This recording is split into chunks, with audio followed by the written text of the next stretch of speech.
నమస్కారం.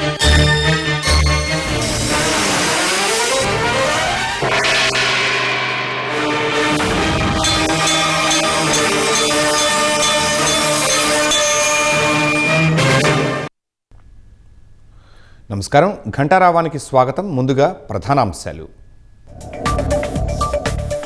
రిషికొండ భవనాలను పరిశీలించిన మంత్రుల కమిటీ.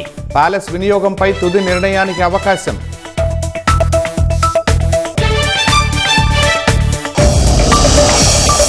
వరికపూడిసెల ఎత్తిపోతల పథకం భూసేకరణకు మోక్షం. 63 కోట్లు మంజూరు చేసిన ప్రభుత్వం.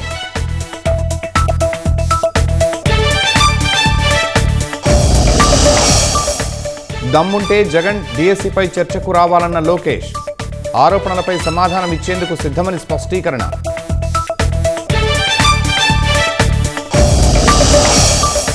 కాకినాడలో అదృశ్యమైన చిన్నారి కుటుంబానికి హోంమంత్రి పరామర్శ.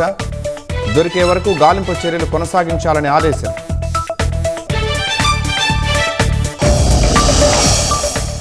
అనకాపల్లి జిల్లా పోలీసులకు చిక్కిన అంతర్జాతీయ స్మగ్లర్. 5 అరెస్ట్, 200 కేజీలు గంజాయి స్వాధీనం.